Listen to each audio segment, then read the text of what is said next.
Story 1. Am I the a-hole for my response to my sister's boyfriend's brutal honesty? My, female 35, sister, female 27, started dating one of those brutally honest guys a few months ago. He can be quite rude and make backhanded comments about me and the family sometimes, which is bothersome, but my sister says he's not malicious, but is just the brutally honest type, and we should get used to it. I visited my parents' house to celebrate my sister's birthday, and my husband couldn't come with me because he was busy. After the party, we all sat down for dinner, and my sister's boyfriend said it was weird that my husband and I don't have kids despite being married for 6 years now. I was shocked that he brought this up, but I gave a short answer stating that it's because of infertility issues. He asked on which side, and I didn't want to answer, but my sister said it's on my side. I got uncomfortable as he looked at me for a second and said that maybe not having kids now is a good thing because he thought women over 30 might produce defective babies due to age. I told him it was none of his business, but he said that he was just giving his honest opinion, and that's all. I, in return, told him, while maintaining eye contact, trust me, if I wanted an a-hole's opinion, I would have farted. Literally everyone at the table burst into laughter, and my sister and her boyfriend were stunned. A few seconds later, her boyfriend excused himself out, and my sister followed, then sent me a text after they left saying I was mean and disrespectful toward her boyfriend and insulted him maliciously just because he stated his honest opinion. She also said I ruined her birthday by getting petty and making her boyfriend the joke of the night in front of the family. I didn't respond, but she demanded an apology via mail as soon as possible. Mom agreed that I shouldn't have said what I said and should have just ignored him knowing how he is. I think, am I the a-hole? But I'm not sure. You were just voicing your opinion about her boyfriend, and you were being brutally honest about it. That's all. Why, can't he take hearing someone else's opinion about him without having a little hissy fit? Is maybe brutal honesty just a way that people want to get away with being absolute jerks, and they don't understand that sometimes you don't have to say anything, and you can use tact and stuff like that and treat other people with respect? Because sometimes honesty isn't what you need. You don't need to be told every little thing with honesty. Sometimes you can just shut your mouth, boyfriend. That's my brutal honest truth for you, not even an opinion. And if you don't want to hear it, well, too bad. I guess you can just take what I've said and go run off in a corner and cry about it. There, how does that feel, having someone talk to you like that? Take your shtick and shove it. Story 2. You're closed, so everything is free! Backstory. So I work at a pretty big pretzel company, but for privacy reasons, I will call it Uncle Unnies. Anyway, I had worked there for a year already, and this happened pretty early in my second. This particular pretzel place was inside a small amusement park in Pennsylvania, not Hershey Park, important to later. Alright, enough lame backstory, now on to the juicy story. Cast, me, guess EM, entitled Mole, TD, tired dad, not entitled, TK, tired kid. Story. So it was the last 5 minutes after my shift, so I'm tired and want to go home. We were busy cleaning and not paying attention to the window because normally most families would have left by this point. Then we hear a knock at our window. No, I'm the cashier, so I walk up to the window and say the line I always say. Me. Hi, how can I help you today? Entitled Mole. Yeah, hi, are you closed? Me. We closed 5 minutes ago. Entitled Mom. Great, do you have any leftover pretzels? Me. Yes, we do. Why? Entitled Mole. Oh, can I have them? Me. How many would you like? Entitled Mole. 5. Me. All right, that comes to $21.15, $4.23 a pretzel. EM. Why aren't they discounted? Me. If you have a season pass, it's 15% off. EM. No, you're closed, so the pretzels should be half off. Me, wanting to go home and stop caring. And why do you think that? EM. You're closed, so that means the pretzels are a day old and should be discounted. We switch our pretzels every 30 minutes. Me. Those pretzels are only 30 minutes old. EM, fine. Babe, do you still want them if they're full priced? TD, I don't care. Hurry up so we can go home. EM, fine. So can I get 15% off, right? I can get 15% off, right? Me, if you have a season pass, yes. EM, no, I should get 15% off because you're closed. Me, ma'am, no. As you stated, we are closed, so we are no longer selling pretzels. I'm only offering them to you because my boss wants as many sold as possible. EM, see, you can't sell them, so they're free. Me, no, they are not. I will take them home and eat them for my dinner. I was too tired to care as I had just worked a 5-hour shift. I know that's not a lot, but it was 95 degrees Fahrenheit, and I had to deal with kids the whole time, plus I'm 15 and they can't have me on for much longer. EM, you don't need them. My kids are hungry. Me, then buy them some food. EM, no, they're free. Me, for me, yes. For you, they are $4.23. TK, Mommy, can we go home now? EM starts screaming something that no one but dogs could understand and leaves. I know the story isn't as interesting as some of the others on this, but I just had to post this and was waiting on getting enough karma. Edit. Put in TK dialogue, edit. Thanks for the silver and gold, kind strangers. On one hand, I am all for like, hey, all of this food is just gonna get, thrown away if we, don't sell it and we're closed, so I'm personally okay with like giving some of that away, but also keep in mind some of these places keep track of that stuff and they will be super mad if you like give stuff away. Like they keep count all that. I don't know if they do that at Uncle Un's Pretzels, but you gotta be careful, like I don't think any poor minimum wage worker should have to risk their job to give someone else a little bit of free food. So yeah, I don't blame this person one bit for the course of action that they took.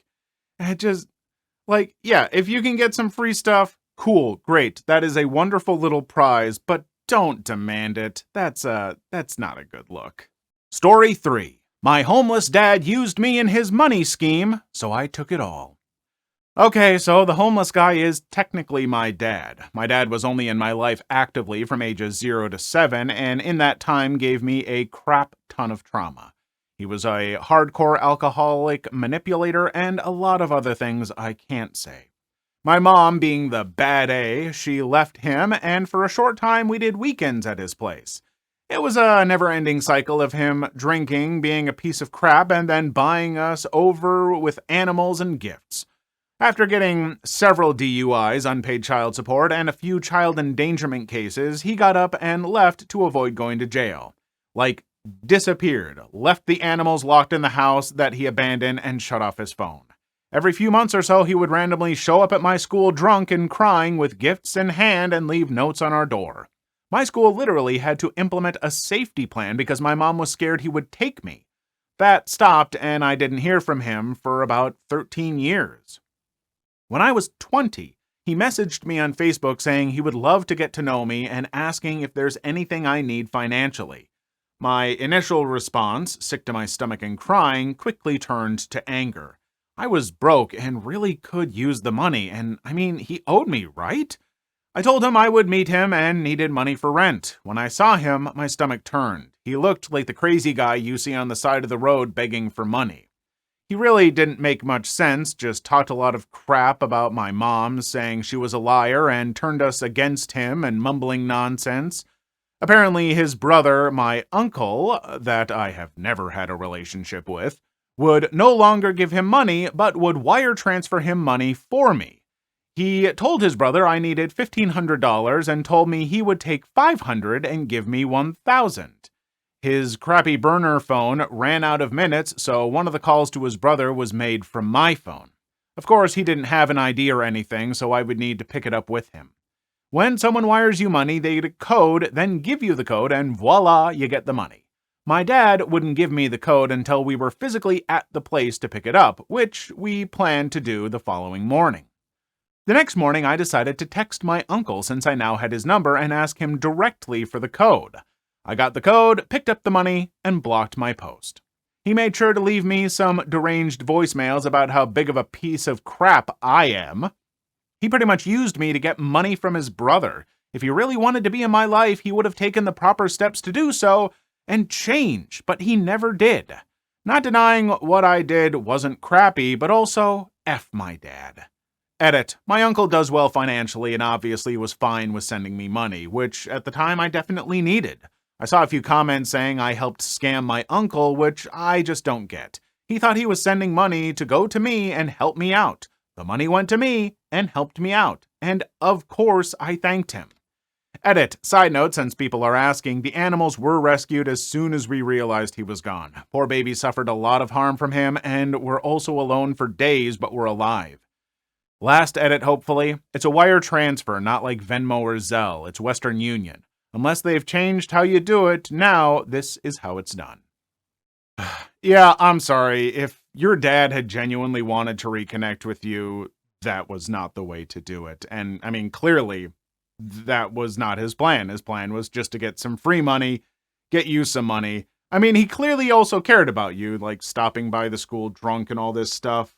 And you have to feel a little bad for him. Alcoholism is a disease. He may have been battling with other diseases and stuff. I mean, oftentimes that is what leads people to homelessness, sadly. And it would have been nice if you could have done something to help him, but it also really seems like he was not in a place to be helped. He was not reaching out for genuine help. He was just trying to scam some money from his brother and use you in the process. And I don't blame you for doing what you did. And I hope that your dad could eventually get some help and get on his feet, because clearly he needs it, but he needs something more than just, some quick cash. He needs to want to get better mentally and all that kind of stuff. And it's not an easy road, but hopefully it's one he eventually takes. Story 4. Roommates stopped contributing, so we left them nothing. This happened during my junior year of college. I, Claire, lived with 5 other women. I'll call them Abby, Brooke, Danny, Ella, and Fran. When we signed the lease of the house, we agreed to a 1-year deal, June 1st to May 31st. The house was off campus and unfurnished, so we needed things to make it feel like home. Prior to moving in, we all sat down and decided what we needed for the house and who was going to bring what, and also settled on a chore schedule. We also decided that we'd have a household supply fund set up so we could buy things we all would like toilet paper, paper towels, dish detergent, and laundry detergent. As it turns out, Danny, Ella, Francesca, and I brought most of the stuff we needed, like a couch, small dining table, dishes, silverware, drinking glasses, cookware, food storage containers, etc. Things went pretty well during fall semester. Shortly after that, however, things started to decline. Abby's boyfriend, Andy, basically moved in with us, and the two of them started acting like they owned the place. Left a dirty dish in the sink, they'd leave a passive-aggressive note about how rude it was to do that. Come home after the library closes at midnight, Abby and Andy went to bed at 10, and if you woke them up, there was hell to pay. Pretty soon, Brooke and her boyfriend, Brad, were acting in much the same way. By early February, it was clear to Danny, Ella, Fran, and me that we did not want to live with Abby and Brooke another year. The 4 of us found a different off-campus place and signed a lease. We let Abby and Brooke know, and from then on, the 2 of them, plus their boyfriends, went from partial jerks to complete jerks. They do things like stop the clothes washer mid-wash, take our clothes out, dump them on the floor, and start their own laundry. They'd use up all the hot water by taking super long showers. They'd write "return to sender" on our mail. They destroyed flowers our boyfriends sent or brought us. They refused packages. They stopped contributing to the shared supply fund and stopped doing chores. About a week before Memorial Day, Ella got a call from the landlord on our new place saying the previous tenants had moved out and we could move in early if we'd like at no charge. Danny, Ella, Fran, and I discussed it and decided to get out of our current house as soon as possible, but didn't tell Abby and Brooke of our plans. Memorial Day weekend rolls around, and Abby, Brooke, and their boyfriends head out of town to go camping while the rest of us put our plan into action. With the help of friends, Danny, Ella, Fran, and I got all of our stuff moved out, and when I say all, I mean all. Living room furniture, dining room furniture, dishes, silverware, cookware, food storage containers, baking supplies, shower curtains, rugs, lamps, vacuums, brooms, dustpans, etc. We also decided that since neither Abby nor Brooke had contributed to the shared household supply fund since March, the toilet paper, paper towels, dish detergent, laundry detergent, and so forth were ours, so we took all of that too. Abby, Brooke, and their boyfriends were shocked to return from their camping trip to an empty house. What made our petty revenge even sweeter was that on their way home from the camping trip, all 4 of them got food poisoning and were really, really sick. The scathing texts we got about moving out unannounced and taking all shared household goods, especially the toilet paper, priceless. Danny, Ella, Fran, and I are great friends and still get a good laugh about the situation about 12 years later. None of us have heard from Abby or Brooke since graduation. I find that there's this thing for a lot of people when they first move out on their own at 18, 19, whatever, college age. And these people get roommates and whatnot that they're not really familiar with. But they have this mindset of finally, I'm on my own. And so I can do whatever I want and live in this house the way I want to. You're not on your own. You're with roommates. And just like when you had parents and family and other stuff, you need to get along and respect them. Except now you're all adults, so the parents aren't all setting the rules. You're all kind of doing stuff together and need to communicate. And some roommates, like Abby and Brooke, just start basically thinking, no, everyone will do things the way that we do things. And if you don't do it that way, how dare you? Sorry, Abby and Brooke. It's not your place. It's all of your place. And if you're gonna be jerks, you're gonna get screwed like you got screwed. So, deal with it. Please leave your story in the comments. I would love to make a video on them in the future. Also, don't forget to like and subscribe.